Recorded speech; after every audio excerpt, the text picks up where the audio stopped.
Hi everyone, welcome back to my channel. My name is Upasika and here is another travel vlog. This is the second part of our second day in Kalimpong travel vlog. So after the Delo Park, we went to the Tharpa Choling Monastery, often called Garden Tharpa Choling, that sits quietly at the top of Tirpa Hill in Kalimpong, like a place that has been forgotten by time yet remains very much alive. It is not the kind of spot that draws crowds with loud fanfare. Instead, it holds you with its silence, its history, and the sense that you have stepped into a living culture of Tibetan culture right here in the hills of West Bengal. The story of this monastery begins with the Tibetan Lama named Domo Geshe Rinpoche Nawang Kalsang. देखिए canteen है canteen भी है, museum भी है, library भी है। ए entry entrance हाँ जी, चलो ठीक जूता पहन के जा सकते हैं। फर्स्ट फ्लोर में है।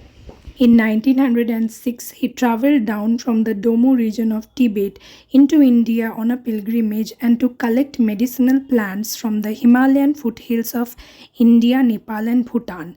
Kalimpong, even back then, was a melting point for Tibetan merchants, Bhutanese traders, and local communities. During his stay, the Tibetan and Bhutanese residents of Kalimpong, who had no proper monastery of their own, requested him to establish one so they could preserve their spiritual practices and traditions on Indian soil. Rinpoche agreed, and in 1912 he founded Garden Tharpa Choling.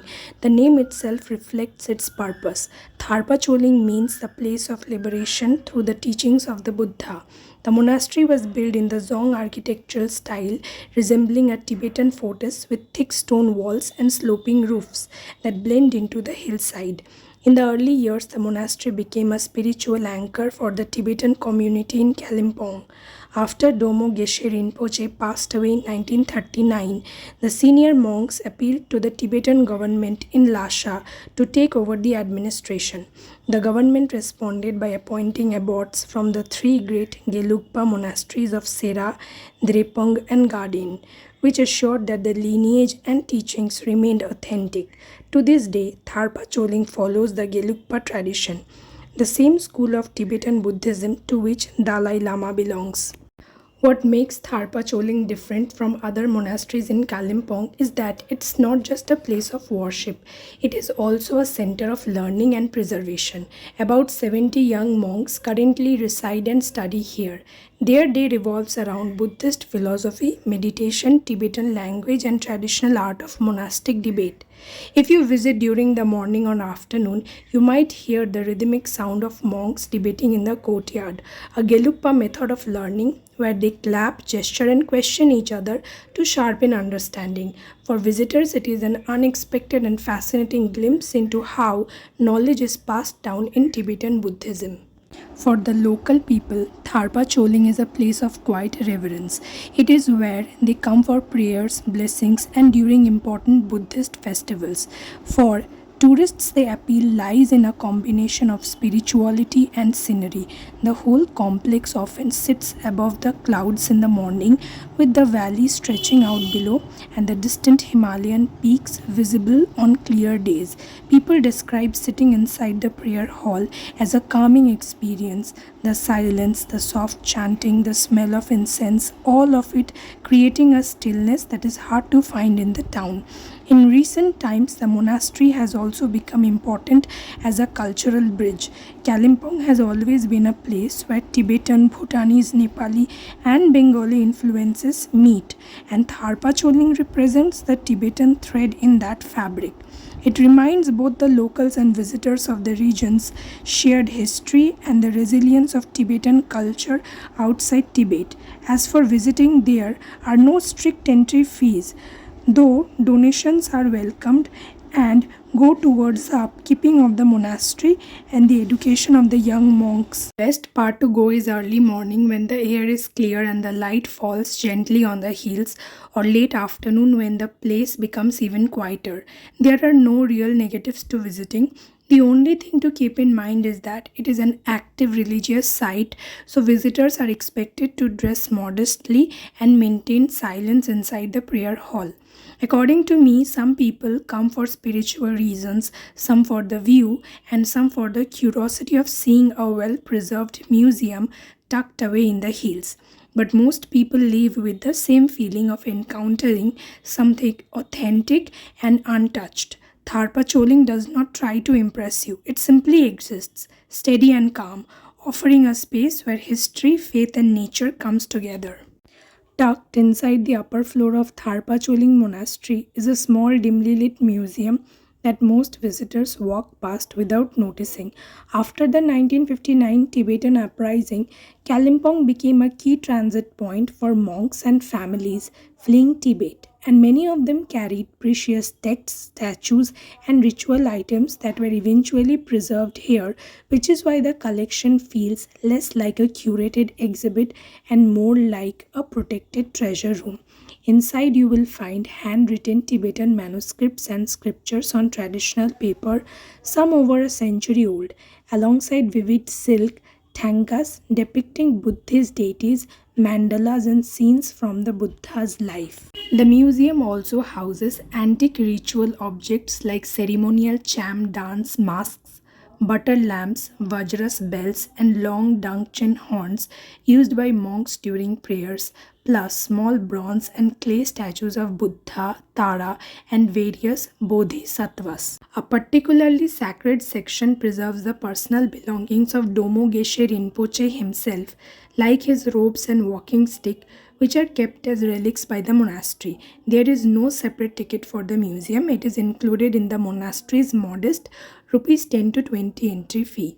Though photography is usually prohibited because many items are considered holy. The museum is open roughly from 8 am to 5 pm, but the room is sometimes locked, and you will often need to politely ask a monk to open it for you.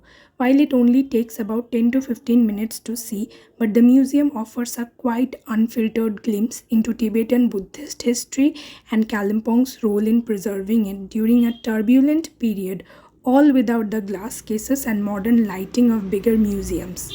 Beyond the physical objects themselves, what visitors often remember most about Tharpa Choling's museum is that the atmosphere of quiet continuity that hangs in the air, because this isn't a space that was frozen in time for display, but rather a room that continues to serve the monastery's daily spiritual life in subtle ways. Many of the thankas you see are taken down during major festivals like Losar or Sagadawa and hang in the main prayer hall for ceremonies, then return to a museum storeroom afterward, meaning the collection rotates based on ritual need rather than curatorial schedule. The handwritten manuscripts are still occasionally consulted by senior monks when they need to verify a particular prayer or teaching lineage. The museum also reflects Kalimpong's unique position as a meeting point of cultures during the early 20th century, because Domo Geshe Rinpoche himself was known to host scholars and travelers from across the Himalayas, and some of the more unusual ritual objects in the collection, like a small Damaru drum with Chinese silk tassels or a butter lamp with British era coin motifs on the base, hint at the trade and pilgrimage routes that pass through this hill town. For devotees, the most emotional part of the room is often a simple wooden box kept near Rinpoche's robes that contains letters and photographs from the Tibetan families who passed through Kalimpong in the 1960s, many of whom left small offerings or notes of gratitude to the monastery for giving them shelter. And while these are not typically shown to tourists, the monks sometimes mention them as proof that the museum's true value isn't in the age of the objects but in the stories of survival they represent. The Tharpa Choling Monastery Domo Labrang Library cum Museum functions as both a sanctuary for learning and a guardian of cultural memory, and it is inseparable from the monastery's larger mission of spiritual educational service in Kalimpong, formally registered as a trust in West Bengal in May 2019. The library operates together with the museum as a single institution within the monastery complex on Tirpai Hill, but its roots go back much further to the founding vision of Domo Geshe Rinpoche, Nuang Khalsang in 1912. From the beginning, the monastery was intended not only as a place of prayer but also as a center for study, and that dual purpose continues today through the library's work of preserving and making accessible the Tibetan Buddhist intellectual tradition. What makes the library remarkable is that its core collection was not assembled by curators but carried by hand across the Himalayas by monks fleeing Tibet after 1959, which means many of the texts bear the physical history of exile in their cracked wooden covers, water stains, and worn edges. The library houses a rich array of ancient manuscripts, scholarly works, and rare Buddhist texts that serve the monastery's resident monks, most of whom are young scholars from financially challenged backgrounds studying both monastic philosophy and modern subjects like English. Beyond serving the monastic community, the library also functions as a resource for researchers and spiritual seekers, with visitors describing it as well equipped with diverse array of books that bridge traditional scripture and broader cultural knowledge. The library is not a typical public lending institution that you can browse freely. Access is usually granted through the resident monks who may guide you through the combined library museum space if you ask respectfully. When the Lama opens the room, you see how the scholarly and sacred overlap. Manuscript pages and photographs sit alongside century old artifacts, ritual utensils, warfare items from Tibet's past, and old photos, documenting the Dalai Lama's connection to the monastery. This integration reflects the monastery's broader community engagement, which includes Tibetan language classes, meditation workshops, cultural seminars, and a monastic school that blends traditional and modern education, all of which the library supports as a living resource rather than a static archive. The Domo Labrang Library exists to ensure that the teachings, texts, and traditions of Tibetan Buddhism remain vibrant and accessible despite displacement and its quite unadvertised presence on Tirpa Hill. It continues the work Domo Geshe Rinpoche began over a century ago, creating a space where scholarship and spirituality are not separate pursuits but part of the same daily rhythm of monastic life. Tharpa Choling doesn't charge an entry fee because it functions primarily as an active Gelugpa monastery and a home for its residential monks, not as a commercial tourist site. Registered as a non-profit under the West Bengal Society's Registration Act, it relies on voluntary donations from devotees like the Tibetan community and visitors rather than fixed ticket sales. The monastery's focus is on religious practice, educating young monks, and preserving the manuscripts and relics that were carried from Tibet in 1959, so it keeps access informal.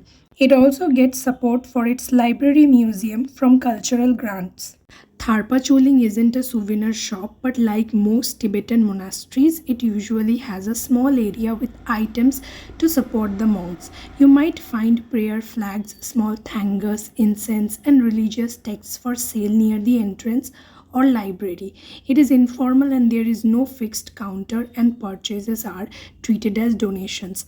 Money goes towards the monks' education and upkeeping of the library museum. So after checking out almost all the popular tourist spots in Kalimpong, we headed back to our homestay around 2:30 in the afternoon. Our lunch was very simple, light, home cooked, exactly what you need after walking all the morning. Pankaj uncle told us there is a local market just a short walk away and it only opens once or maybe twice a week. He said it's really popular and people go there for everything, like from food and cooking stuff to clothes, and at a pretty cheap rate. He himself bought a lot from there. My dad was not really in the mood, so he stayed back. But me and my mom thought we have to go to check it out. The market was technically within walking distance, but don't let that fool you. Because it's a hilly town, the market sits in a downward area. So it's like big, like really big steps all the way down. You keep going down and down and down, and then you finally reach it. From the market, we picked up a few things for family and friends, and of course, we had to try the momos, which were really good. The couple selling the momos were super friendly too. The entire market was crowded with tourists as well as locals, but that's what made it feel real. So after the market, we headed straight back to the homestay. We were dead tired because we had been walking all the morning, hitting so many places, and then right after lunch, without even taking a second to rest, we went straight to the local market, and then again more walking, and that too all in the hilly area. By the end, we were so tired that we could not even cover the whole market. In the evening, Pankaj uncle gave us momos. It was not home cooked this time, they brought it from outside and they were really good. That was the best part. And after the momos, we headed out again in the evening for another round of local touring. Before coming to Kalimpong, my father had heard so many good things about Taj Bakery and he made sure that we went there every evening. It did not matter which part of the town we were in that day, Taj Bakery was always on the list. Taj Bakery has been around for over 15 years and it's got two main outlets in Kalimpong, Khas Mahal. One is on East Main Road and another is on DB Giri Road. They open around 9 am and stay open till 8:30 pm. And they are known for fresh breads, cakes, pastries and custom orders for birthdays or weddings. The locals rate it 3.8 out of 5 and honestly you can see why, because everything looks fresh and the place has that old school bakery vibe. By the end of the trip, my father had struck up such a warm rapport with the staff that on our last visit they surprised us with free lychee tea and biscuits. It was a small thing, but it made the whole experience feeling even more personal. Taj Bakery became our evening ritual in Kalimpong, and if you are heading there, it is a kind of local spot you will be glad that you didn't miss. Right beside Taj Bakery, there is Kalimpong Industrial Park, and please do not let the name fool you. It is not a factory zone, it is a small, free entry public park in the middle of the town, right next to the main market, and there is no ticket, no gate fee, you can just simply walk in. The park is clean and well kept with fountains, flower gardens, kids playing equipments and walking tracks. The mountain views from here are lovely and locals came to chill after shopping. It opens around 9 am and it has a 4.1 out of 5 rating from visitors who love it as a quiet spot to unwind. Almost every evening there are local concerts happening right in the park. People set up a mic and anyone can sing. You just have to go up to the organizers and ask and they will let you take the stage. It gives the park this really lively community feel in the evening. Unlike other parks, this one blends relaxation with spontaneous culture. You will see kids playing, families sitting by the fountains, and a few minutes later, someone is singing a Nepali or Hindi song to a small crowd. The mountain views, the flowers, the live music makes it feel distinct from other local town parks. There aren't documented strange incidents in reviews, but visitors often mention how surprised they were by the concerts. Many tourists stumble in thinking it's just a quiet park and end up singing or clapping along. The unexpected part is how welcoming it is. Outsiders are encouraged to perform and not just watch. That openness is what visitors remember most. So if you are in Kalimpong, the park is worth visiting in the evening, especially if you want to catch a free local concert or maybe even get on stage yourself. Most people don't realize the name Industrial Park is a holdover. It's not tied to factories or industry anymore. Locals say it got the name decades ago when the area was earmarked for small scale units. But the plan shifted and the town turned it into a public recreation space instead. Despite being small, it has one of the few selfie point installations in Kalimpong town put up by the municipality to attract visitors after the main market shopping rush. The free evening concerts aren't organized by a single group. Different local music clubs, schools, and even church youth groups take turns using the stage, which is why music style changes from Nepali folk one night to Bollywood or gospel the next. Maintenance is handled by the local municipality And because the park is central, nearby shopkeepers and residents keep an informal watch on it, which is why reviews consistently call it clean and well kept. What makes the park memorable isn't size or facilities, it's actually the mix of relaxation and spontaneous culture. You can grab tea from Taj Bakery, sit by the fountain, watch kids play, and 5 minutes later, find yourself clapping along to a local singer, sometimes even taking the mic. So, after everything, the shopping, the views, and that unexpected concert at Kalimpong Industrial Park, we headed back to our homestay. We sat down for dinner, had some warm food, and just soaked in how chill the day had been. So, yeah, that's it for the part 2 of our Kalimpong sightseeing vlog. Thank you so much for watching this video. I hope you enjoyed the day with us, and I will see you all in my next vlog. Till then, stay tuned.